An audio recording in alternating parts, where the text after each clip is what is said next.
American Made is the latest Tom Cruise movie, and this one takes place in the late 70s to the late to mid 80s. And it focuses on Tom Cruise, who plays Barry Seal, a former TWA pilot who's enlisted by the CIA to take photos of possible communist gatherings in Central America. Soon after that, though, he's enlisted by Pablo Escobar to smuggle cocaine into the United States. And before you know it, he becomes this one-man delivery system for cocaine, money laundering, weapons deals.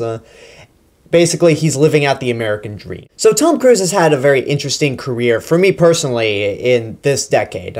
Sometimes he'll do some things where I'm just like, come on, Tom, like Rock of Ages or The Mummy. But then he'll always come in and do something really good, like Mission Impossible Ghost Protocol, and now American Made. This is directed by Doug Liman, the same guy who did The Bourne Identity, which is good, Mr. and Mrs. Smith, which is bad, and he worked with Tom Cruise on Edge of Tomorrow, which is really good. One of the most underrated movies of 2014. So now he's doing American Made with Tom Cruise.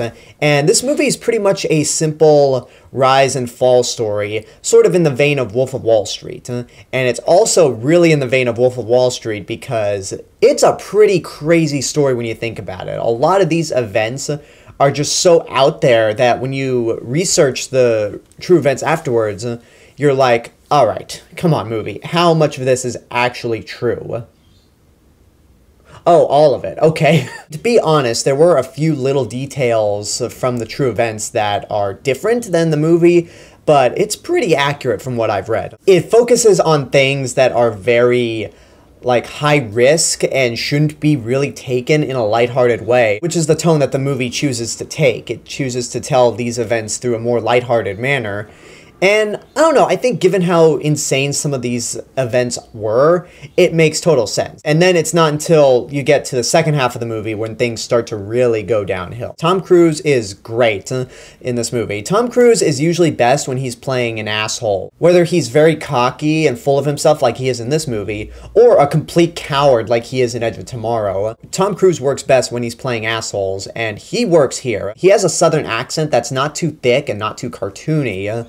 And it works really well. All the things that he does in the movie, he mainly does for adventure because he just wants to live life. You also have Domhnall Gleeson in here, who's really good as well. Ever since Ex Machina, he has done a fantastic job perfecting his American accent, because in Ex Machina, he was good, but there were a few points where his British accent did pop in and out. But here, he's great. His accent works really well. And I also have to give real credit to Sarah Wright, who plays Barry Seal's wife. The reason I have to give her credit, well, two reasons.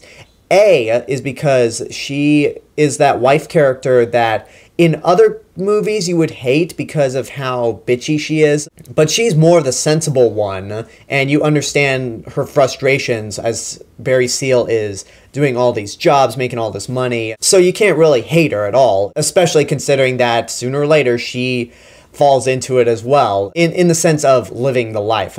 But another reason I really give Sarah Wright credit for a great performance is because I was watching this whole movie thinking she was Alice Eve. The whole movie I was watching it saying, wow, Alice Eve, just like Domhnall Gleeson, is nailing this American accent considering that she's British. And then the credits came around, I'm like, oh, that wasn't Alice Eve? If you just look at these two side by side, you can't tell me that they aren't identical. I swear that these two were probably twins separated at birth. Oh dear Lord, I just made a horrible mistake now that I think about it.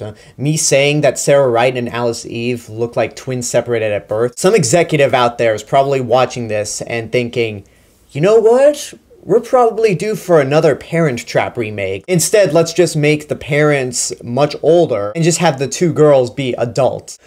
Oh, I just made a mistake with that. If that remake ever comes to fruition, I want royalties for coming up with the adult version of the Parent Trap.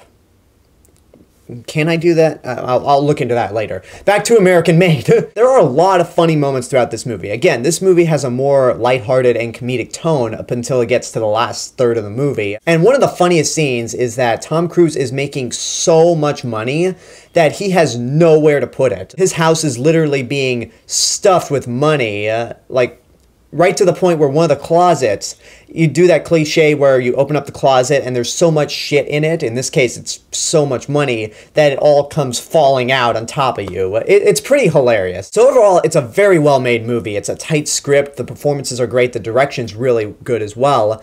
My only issue with it is that I feel like it's a little too long, and this is a problem considering that it's not even a full 2 hours long. I'll admit that this is a personal issue for me because these rise and fall stories seem to go on for a little too long for me. I mean, it's not as tedious as in Wolf of Wall Street. With that movie, I was just like, okay, he's got his money, he's risen to power, when's he gonna fall?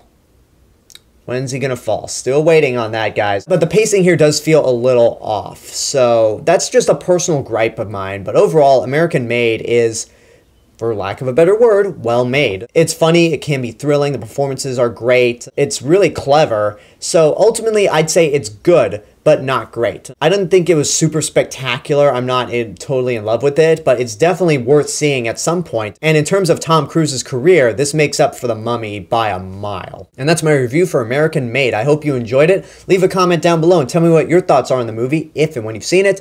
And as always, this is the real Mr. Robinson telling you there's only one.